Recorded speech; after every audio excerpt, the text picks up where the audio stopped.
Well, good morning, everybody. So excited that you're here.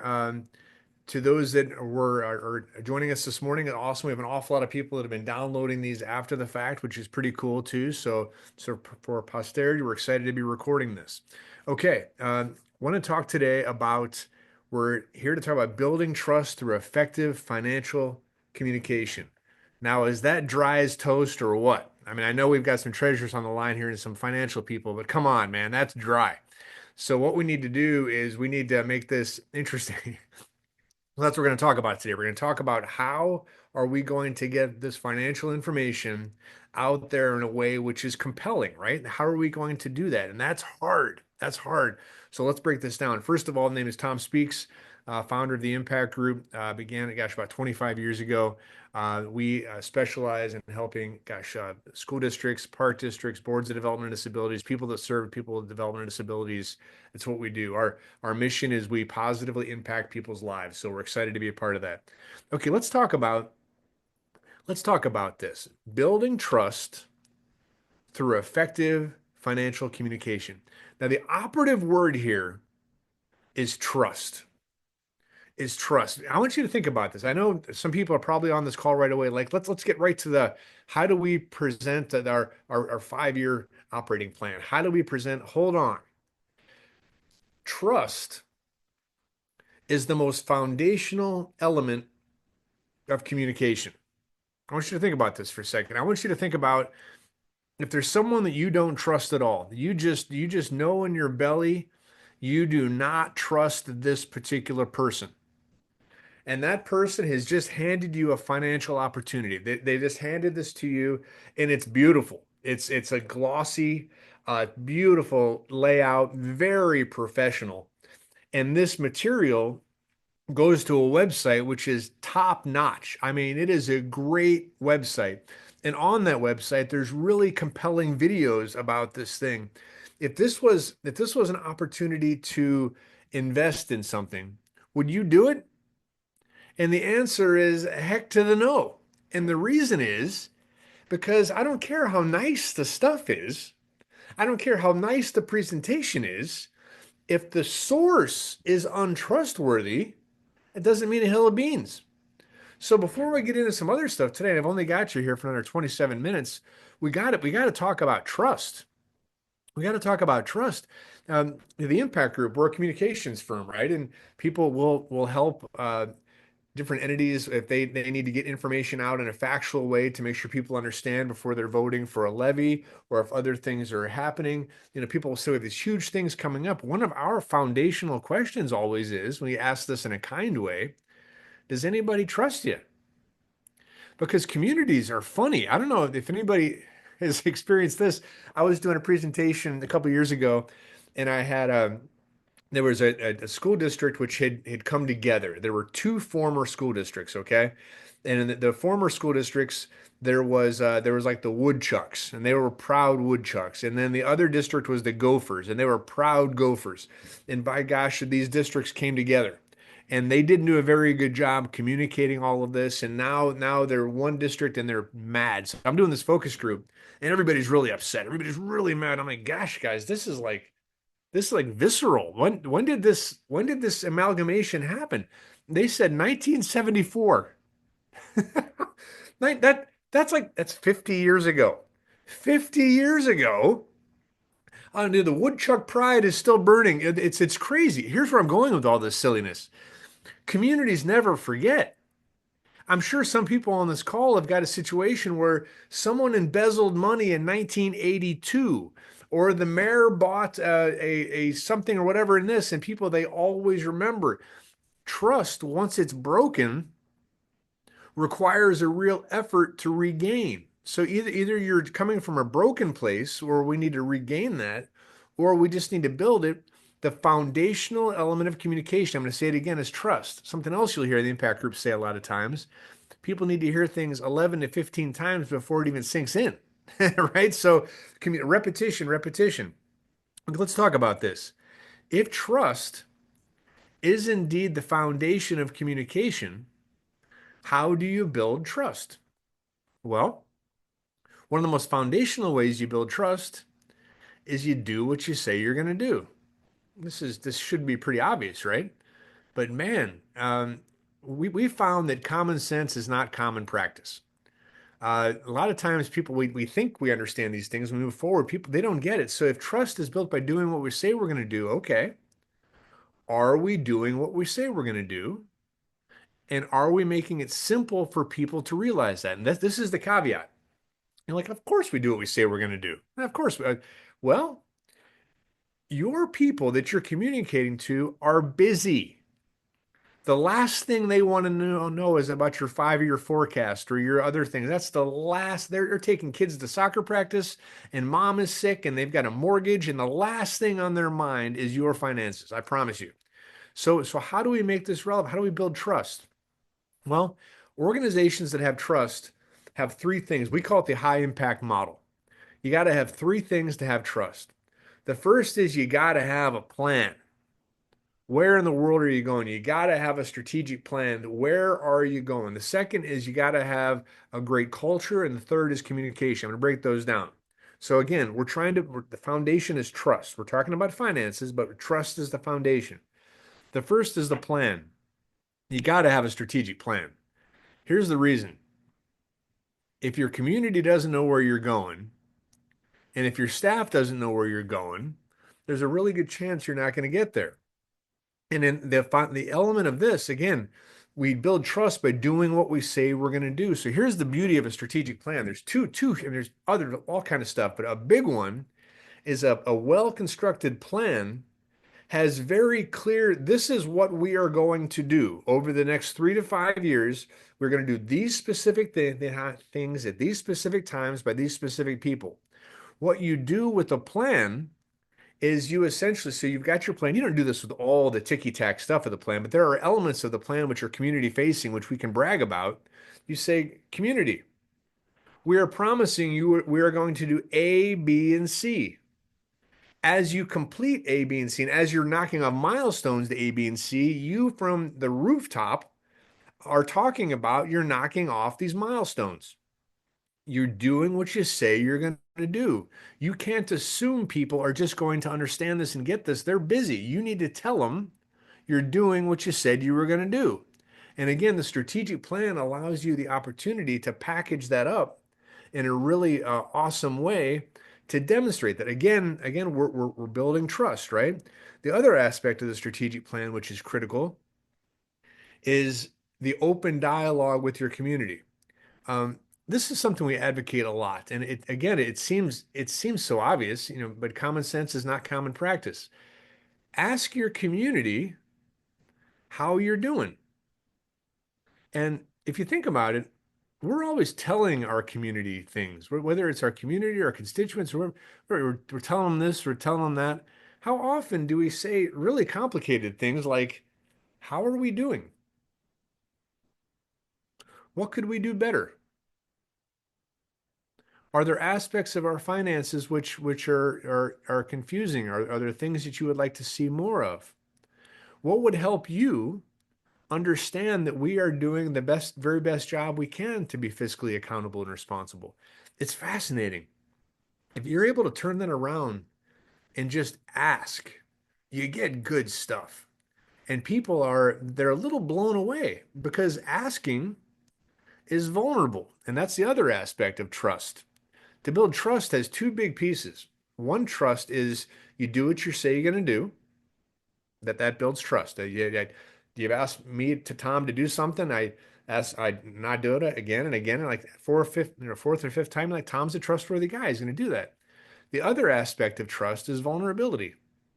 The more vulnerable one it is, the more open to trust that can be. If you think about it, if you're able to give something that you care very deeply about, very passionate about, and you trust someone else to do a good job with that's that requires guts. That's not easy. So when you're going out to the community, when you're vulnerable, that in itself is engendering trust. And you're going to get good stuff. Because again, a lot of times we're talking finances, the root of this. A lot of the times we're kind of fishing, like, what don't they understand? It's fascinating. Sometimes the things that they don't get are we could explain them, but we're just not sure. So I can't stress it enough, you gotta have a plan. If you don't, also just for your personal lives, if you don't, we get a kick out of it. I do some personal coaching stuff too. And just people say to me, like, Tom, I'm so frustrated because I haven't arrived. I'll say, well, where are you going? Like, I don't know. I'm so frustrated because I haven't achieved it. What are you trying to achieve? Not sure. If you don't know where you're going, there's a good chance you're not going to get there. It's true for an organization, just like a person. So, what's your plan? The second is a great culture. Again, we're talking about building trust here. Your people are your brand. Your people are your message. And what I mean by that is how your people treat those you serve, whether it's kids or people with developmental disabilities or park patrons, who you serve, how you treat those who care for them, caregivers, parents, whatever. And this is the one that's often misunderstood, how you treat each other. How you treat each other bubbles up into how we treat the community, right? So I want you to think about this. We're building trust. And the real interaction that people have with our folks, many times it isn't the spreadsheet on the financial part of our website. It's they're trying to pay a bill at the utility billing office, and the person is rude. Or they go into a school and the person at the front desk is a jerk. I mean, let's face it. There's some folks, maybe they don't mean to be that way, but it comes across that way. That is people's impression. Believe me, when that person leaves that office, they're like, this city is going to heck. This school district is full. They've taken that one experience and expanded it beyond that, right? So, what are and this is an entirely different discussion, but what expectations do you have of your folks for them to treat folks well? How do you expect your folks to speak about your district? How do you expect your folks when we're talking when they're at the afternoon barbecue on a Saturday, and somebody says, "Hey, you work at the school district, or you work at the Board of Development Disabilities, or you work at the Park District. How is it over there?" Do you have any idea what they say? Because if they say, "Man, it's a train wreck. Man, they spend money like drunken sailors. They don't know what's going on. This, that. Holy moly." Um, what are your staff saying? And this is where we begin. This is in the messaging aspect. You actually begin to develop messaging so your staff can talk about your district. Now, district or park district or board of development disabilities, whatever. Here's the thing with culture, and this is important. You've got about 10% that are with you no matter what. They are the early adapters. They are stinking awesome. They will run through a burning building for you because they believe in the mission. You have 10% who are total stinkers. I don't care what you do. I don't care what incentives you give. I don't care what training you provide. They're not going to be happy and they're never going to be happy. And that's okay. That's human beings. It's all right. We're fighting for the 80% in the middle. That 80% in the middle, we need them to understand that you are good stewards of finance, that you are taking care, of the best interest of the people in the community. And the way we do that is you develop a message and we make sure that the staff is aware of that. And you have to be careful, have to be careful of your message. We worked with a client long ago. It was a public entity, and they prided themselves and they paid their folks the least in any entity within gosh knows how far. And they told their folks all that's what they were. There was this the pride thing for that's how we're saving tax dollars. Well, um, the staff didn't feel quite the same way when they were presenting the agency. So you got to be careful of how you're presenting these things, right? So culture, again, that's a 3 hour discussion in itself. What kind of culture do you have?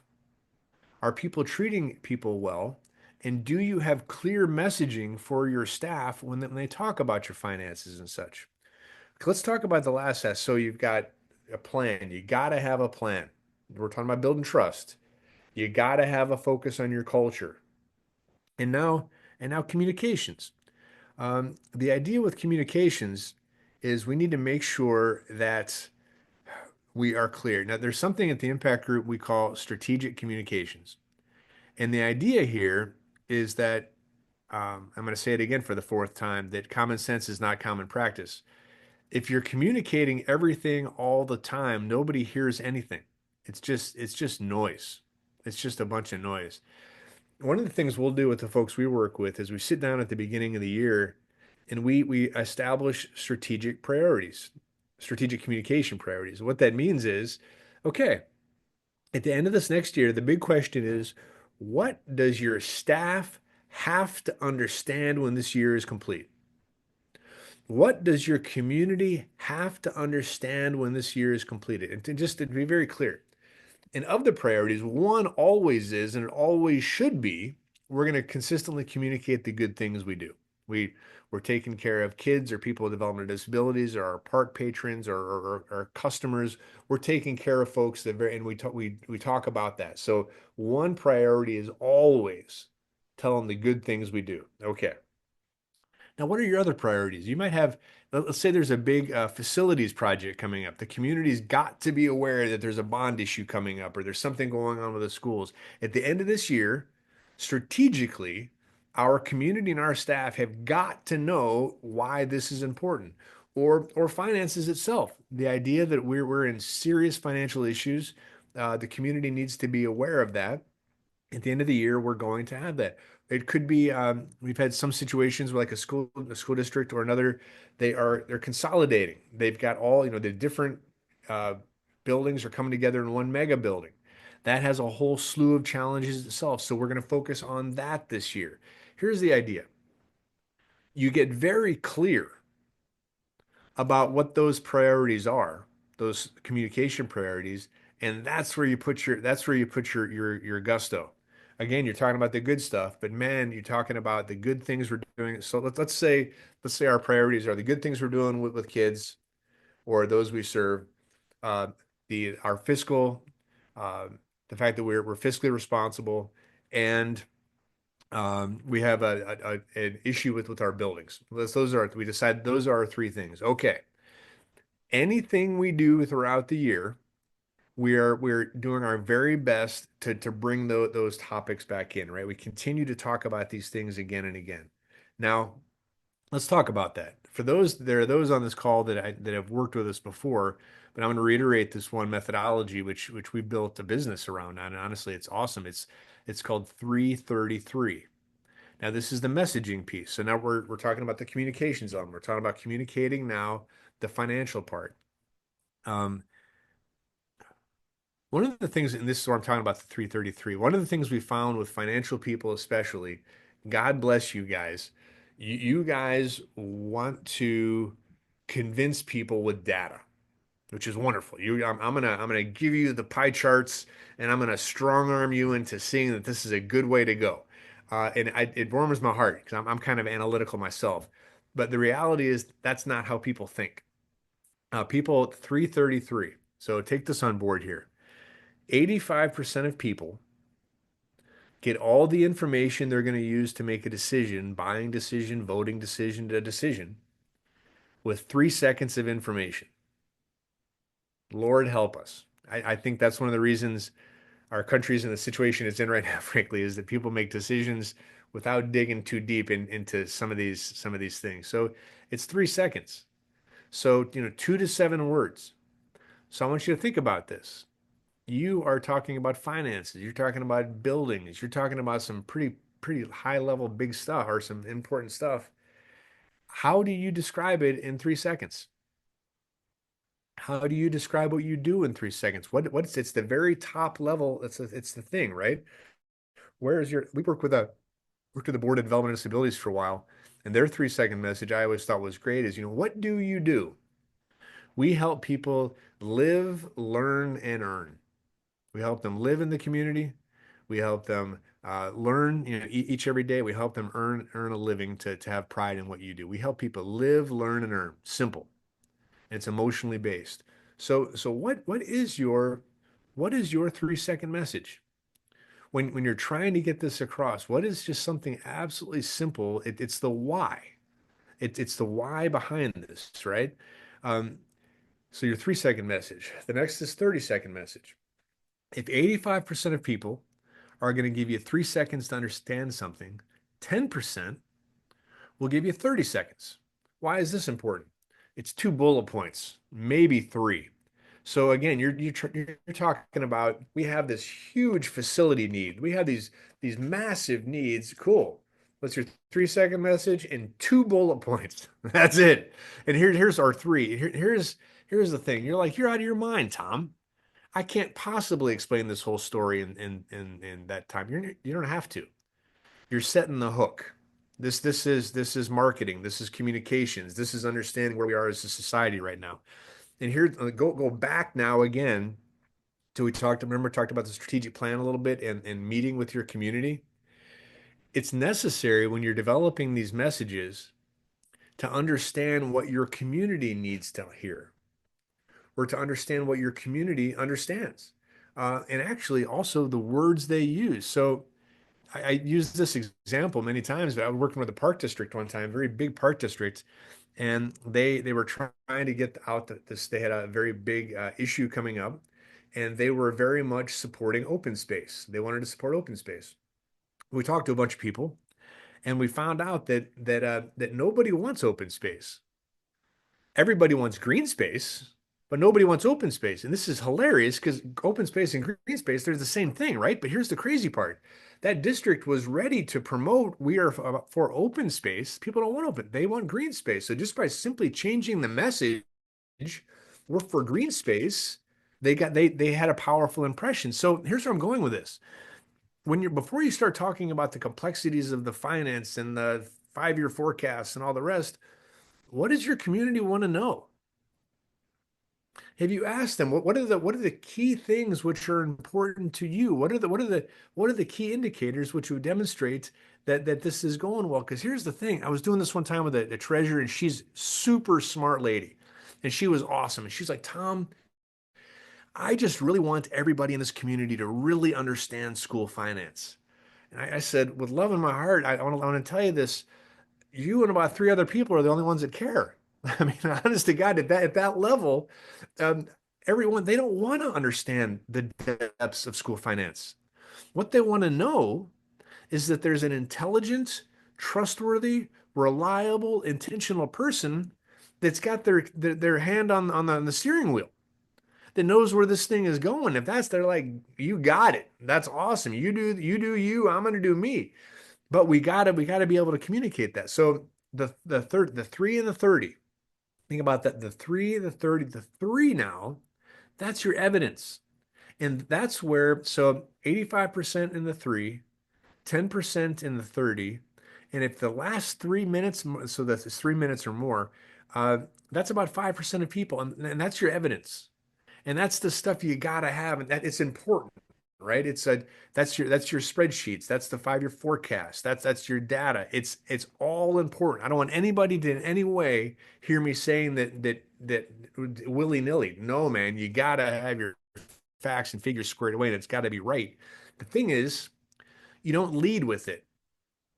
You don't lead with the pie charts and the data and the stuff because what happens is 95% of the people, it just they got other things on their mind. If you get anything across, what you want to get across is we're trustworthy. We are fiscally accountable. Look again, and the idea, rather than throughout the year and such, rather we're fiscally accountable. We say that, but let's start showing that again. We got it in a purchasing cooperative. Another demonstration of the district being fiscally responsible. We just saved X and X on this. Another example of the district being fiscally responsible. Use these, try to create situations in which you're demonstrating the need for the building or you're demonstrating the need for the finances, but it's a drip, drip, drip. It's just a continual effort. And here's the thing too. If you have big financial needs, or if you have building needs or the rest, man, you got to talk about that early. You wouldn't believe the amount of times we worked with people and the messaging because people are a little fearful. And I get it. It's a political environment. Boards sometimes are nervous, but their communication, if you look at their strategy, everything's fine, everything's fine, everything's fine, everything's fine, everything's fine. Cliff. That does not help trust. Trust is, look, community, we're in a pickle. These things are, and this is why we're doing this. Is why another big piece of communications, which is interesting, is we have a lot of people in a very positive way. They don't have all the information, so they kind of hold back because they don't want to communicate until they've got all the stuff. And I get it; it's a very human thing. But what we would advocate is, um, this is what we know. We're being very transparent. This is what we don't know. And when we know these things, we'll let you know, but we are going to be transparent. And here's the thing about being transparent. And I gosh, I got 4 minutes left. Here's the thing about being transparent. Remember I mentioned stinkers? You've got stinkers in your community too. Everybody on this call, everybody that's going to listen to this, you have your 5 to 10 Facebook warriors who tear everything you do to pieces. And here's the thing with transparency, especially in finances, is that no matter what you do, some of those folks are always going to tear you down. Always. What we advocate is just radical transparency with that the 10% that are with you and the 80% in the middle, and you're just being consistently honest, you're being consistently forthcoming. And again, that those some of you are cringing. I can just feel it through the screens. They're like, "Oh man, these yeah, but that's how we build trust. That's how we build trust." So the idea here is that once you develop your message, so you've talked to your community, you understand what they need, you develop your 333. And what you do now is you deploy this consistently. You talk about it once again, if you've decided your strategic priorities are finances, buildings, the good things we do. Every newsletter, every time somebody's talking to Rotary, every time somebody puts out something else, somehow we are linking those three things into our narrative. You've got communication with your staff. You've gone out of your way to tell your staff, everybody, our communication priorities for this year are these three things. Here are the facts you need to know to understand finances. Here are the facts. And again, we're not getting way in the weeds. We're getting at kind of at a higher level, some things they'll need to know to talk about at the neighborhood barbecue so they don't torpedo all of you. So, what is your message? And you have to then deploy it. That's the thing I want to get across here too, is we're asked a lot about, what's the silver bullet? I want to get this message out. What is it? Is it social media? Is it these particular aspects of social media? Is it print now? Is it whatever? The reality is you have to have a plan to hit all of those. You have to identify who your targeted audience is, build a plan to hit all those. The silver bullet is your message. And it's repeatedly hitting that message again and again and again. The 11 to 15th time your community has heard that you're fiscally responsible, it's gonna be like, oh my gosh, they're demonstrating fiscal accountability. And here's the thing. If somebody embezzled money in 1984 and people are still talking about it, it's gonna take longer because it's a wait and see game. So you just say you wait, you go and go and go. Another thing about the stinkers and misinformation, as you're putting out information, understand that they're going to try to trip you up. They're going to try to throw out things which may be misinformation. They're going to try to trip you up. They're trying to get you off your message. Whoever frames the debate wins the argument. You are framing your debate around those three items, whatever your strategic communication initiatives are. You bring it back to that again and again. Okay, boy, I feel like we could talk about this for 3 hours. Okay, the idea here is trust is the foundation of communication. If you want to get the financial facts out, fabulous. Simplify. Do what you can. As a matter of fact, I'm running out of time here. There is one excellent tool um, that is helpful. Let me see here. I wanted to mention it. Notebook LM. It's a AI tool. If you're trying to really simplify some difficult financial information, check out Notebook LM. You're able to put a lot of information in. You can actually have it generate a fictional podcast and other information to really simplify some elements. So there are some tools out there that'll help with this as well. So have a message, simple, but get it out there in an effective way, and just be repetitive, repetitive, repetitive. We're the Impact Group. We do marketing, and gosh, if you need a strategic plan for your organization, we'd be honored to help with that. Any culture development, it's what we do. We create great cultures and communications. We're the outsourced communications department for many, many entities. Everybody, thank you so much for your time today. Really appreciate it. And good luck in communicating your finances. Take care.